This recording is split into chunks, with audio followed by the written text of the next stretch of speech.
धीरज Thakur ji, Bhojpuri industries में जाल है जाल। कैसे जाल है आपको हम बताते हैं। और सबसे पहले ही बता देते हैं कि धीरज ठाकुर एक फिल्म को बनवाते हैं, जो कि भाई साहब 4 करोड़ खर्चा करके एक फिल्म लाते हैं, जिस फिल्म का नाम है डंस। और बात करें तो इस फिल्म का चर्चा बहुत दिनों से हो रहा था। और बात करें तो ये 21 तारीख को रिलीज हुआ था ये फिल्म। और बात करें तो बहुत हुआ बना था, हला हुआ था कि ये होगा वो होगा, भोजपुरी में एक अलग इतिहास बनेगा। डांस फिल्म ला करके धीरज ठाकुर ने बहुत ही बड़ा जंग जीत लिया है। और बात करें भाई साहब तो पहले दिन ये फिल्म कमाई करती है मात्र। फिर होता है कि चलिए पहले का दिन है, अभी ऑडियंस जानेगी, उसके बाद थिएटर में जाएगी, खूब ज्यादा फिल्म चलेगा। और दूसरा दिन भी बहुत हल्ला होता है, हल्ला गुल्ला होता है। और दूसरा दिन है भाई साहब, रिपोर्ट आता है कि इतने लाख की कमाई हो रही है। और बात करें तो जैसे ही आगे बढ़ते हैं तीसरे दिन के बारे में, तो बात करें तो उस दिन भी बहुत हल्ला होता है। और सुनने में आता है कि ये फिल्म 22 लाख रुपए की कमाई की है। और भाई साहब कमाई जैसे ही की है, वैसे ही धीरज ठाकुर का कॉल रिकॉर्डिंग ये वाला वायरल होता है। फिल्म को प्रमोट नहीं किया गया। कोई बात नहीं, फिर भी ये है अच्छी बनी है, खुद अपना जगह बना रही है। तो बता दे धीरज ठाकुर को, यानी भोजपुरी के सबसे कम उम्र के डायरेक्टर को और प्रोड्यूसर को, जो कि सबसे ज्यादा पैसा खर्च करके 4 करोड़ खर्चा करके ये फिल्म बना है। बहुत ही ध्यान से और बारीकी से सुनिएगा कि डंस फिल्म भाई साहब फ्लॉप नहीं, महा फ्लॉप कहा जा सकता है। कैसे, हम आपको बताते हैं। बहुत ध्यान से सुनिएगा कि भाई साहब भोजपुरी इंडस्ट्रीज में जाल कैसे फैलाया जा रहा है, और जाल जाल जाल कैसे है। आपको बता दें भाई साहब कि भोजपुरी इंडस्ट्रीज में अधिकांश फिल्म उत्तर प्रदेश में शूट किया जाता है। पता है क्यों? उत्तर प्रदेश में इसलिए शूट किया जाता है कि भाई साहब सब्सिडी मिलता है। और आप 1 करोड़ की फिल्म बनाते हैं, नॉर्मल सा बात है कि 50 लाख आपको सब्सिडी मिलना ही मिलना है। और बचा भाई साहब 50 लाख, जो कि भाई साहब फिल्म में लगा है। 50 लाख जो बचा, और बात करें तो भाई साहब सारे चैनल वाले ये बैठे रहते हैं कि जैसे ये फिल्म थिएटर में रिलीज होगी, और रिलीज में चलने के बाद, जब थिएटर में चलने के बाद जब नहीं चलेगा तो आप हमें दे दीजिएगा, हम अपने चैनल के माध्यम से टीवी पे चलाएंगे। और वो बात करें तो भाई साहब 50 लाख दे देती है भाई साहब डायरेक्टर को, जो भाई साहब इस फिल्म के मेकर को बनाए होते हैं। मतलब कि 1 करोड़ आपको सीधा सीधा मिल गया, एकदम बहुत ही प्यार से। और बात करें गुरु, तो उसके बाद चैनल वाले बैठे रहते हैं, यूट्यूब वाले, कि भाई साहब इस फिल्म का क्रेडिट हमें दे दीजिएगा। और इस फिल्म को लेकर के आपको 40 लाख हम देते हैं, इस फिल्म का क्रेडिट हमें दे दी जाए। ताकि उस फिल्म में 4-4 5-5 गाना होता है। उस फिल्म में टीजर अपलोड करेंगे, ट्रेलर अपलोड करेंगे, उसके बाद लास्ट में जब फिल्म थिएटर के बाद जब रिलीज करेंगे तो अपने चैनल पर कर देंगे। तो भाई साहब वो भी कुछ ना कुछ कमाई कर ही लेती है। तो इस तरह से भाई साहब उनका फिल्म का कमाई हो जाता है कि 1 करोड़ लगाए और 40 लाख अपने पैकेट में। मतलब कि 50 लाख सब्सिडी मिल गया, 50 लाख भाई साहब टीवी वाले से मिल गया, और 40 लाख यूट्यूब वाले से मिल गया।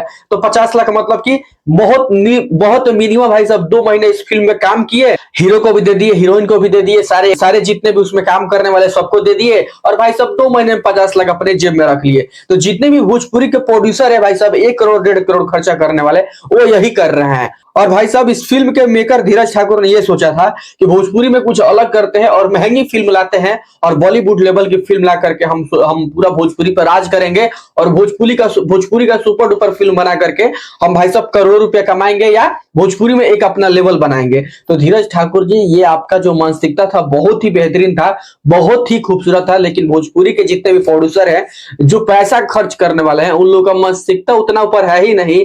वो सोचते हैं कि बस 1 करोड़ में खींच खाच के कैसे वो फिल्म बना दे, और भाई सब सब्सिडी मिलिए जाना है, चैनल वाला दे ही देंगे, यूट्यूब वाले दे ही देंगे।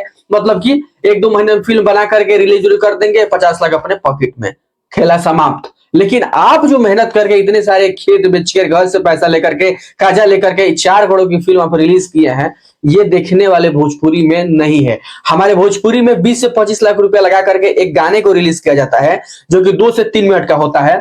जब इस गाने को रिलीज किया जाता है तो भाई साहब इवेंट रखा जाता है, इवेंट में बड़े बड़े क्रिएटर आते हैं वहां पे, जबकि 20 से 25 लाख जब खर्चा करते हैं, वो भाई साहब हीरो उस टाइम मौजूद रहता है उस इवेंट में, और जितने भी क्रिएटर रहते हैं उनके साथ वीडियोस बनाता है, ताकि ज्यादा क्रिएटर आए, इस पे ज्यादा वीडियो बनाए, ज्यादा वीडियो चले, ज्यादा वायरल हो, और ज्यादा इस गाने पे व्यू आए, ज्यादा पैसा कमाए।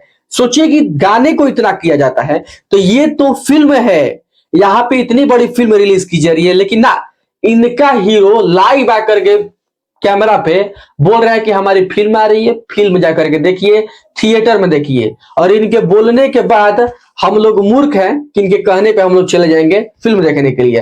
और हम भी कोशिश करेंगे कि मुंबई रहेंगे तो हम जरूर आपसे मिलने आएंगे। हालांकि हमने इस फिल्म को देखने गए थे, आधा देखा बोरिंग हो गया, पूरा थिएटर खाली था। थिएटर में मतलब मिनिमम 10 से 15 लोग थे। और भाई साहब सोचिए कि जब 10 से 15 लोग थिएटर में रहेंगे तो मजा क्या आएगा। हमने चला है, लेकिन इस कहानी का, इस फिल्म का पूरा कहानी आपको हम मात्र 30 सेकंड में बता दे रहे हैं। इस पूरे फिल्म में कहानी एक ही है। मेन एक गुंडा होता है और हीरो होता है। और जो हीरो होता है एक जंगल का राजा होता है।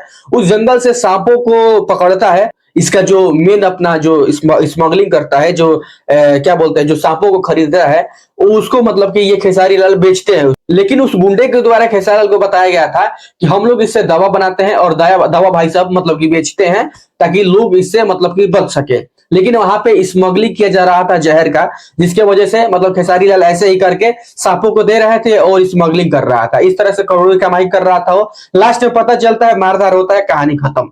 पूरा डांस फिल्म में यही कहानी है। कहानी नो डाउट बहुत ही अच्छा है, ठीक है। लेकिन इस फिल्म में जो प्यारे हमारे धीरज ठाकुर जी हैं, 4 करोड़ आया करके फिल्म बनाए हैं।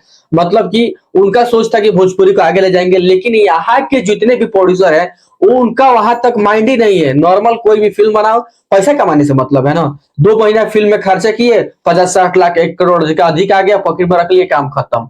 ऐसे करते हैं हमारे भोजपुरी के डायरेक्टर, ठीक है। अभी देख लीजिए, और लोग कहेंगे कि भोजपुरी क्या उतना ही दिमागी है, उतना नीचे है। तो देखिए गुरु, भोजपुरी के लोग बहुत ही बड़े हैं, ठीक है। जिस अगर चाह देंगे तो भोजपुरी वाले किसी को भी हीरो बना सकते हैं, लेकिन यहाँ नहीं चाहता है। पुष्पा देख लिया, पुष्पा बिहार से ही ना भाई साहब 500-600 करोड़ 1000 करोड़ कमाई किया है। अभी हनी सिंह का गाना आया है, लोग जा करके सर्च कर लीजिएगा, यूट्यूब पे कहीं भी सर्च कर लीजिएगा। हनी सिंह का जो गाना है उसमें सबसे ज्यादा हुक स्टेप, जो गाना वायरल, जो लाइन वायरल हो रहा है, भोजपुरी वाला यही हो रहा है लाइन, ठीक है। तो भोजपुरी की वजह से ही चल रहा है। भोजपुरी में अगर सुना जा रहा है हनी सिंह का गाना तो इस लाइन की वजह से ही सुना जा रहा है। तो भोजपुरी को नीचे दिखाने की जरूरत नहीं है। यहाँ पे मानसिकता बहुत ही गलत है। बस अपने फायदे के चक्कर में रहते हैं कि 1 करोड़ का फिल्म बनाओ, इधर से इतना मिल जाएगा, इधर से इतना मिल जाएगा, इधर से इतना मिल जाएगा, काम खत्म, बस, ठीक है। तो यही पूरा है, ठीक है। तो आपको थोड़ा सोच बदलना होगा और कुछ अलग करना होगा। और पब्लिक थोड़ा ऐसे नहीं चलेगा, ठीक है, कि रूम पे बैठ करके हाँ मेरी फिल्म आ रही जाकर दिखेगा, ऐसा नहीं चलेगा गुरु। हम लोग बेवकूफ नहीं है, आपकी पब्लिक बेवकूफ नहीं है। मेहनत करना पड़ता है, बाहर निकलिए, इवेंट कराइए, गर्दा मचाइए, तब जाकर फिल्म चलता है। बाकी मुझे लगा कि इसके बारे में आपको बताना चाहिए। बाकी बस यही इंफॉर्मेशन था। कैसा लगा कमेंट में जरूर बताइएगा। मिलेंगे अगले वीडियो में, तब तक के लिए धन्यवाद।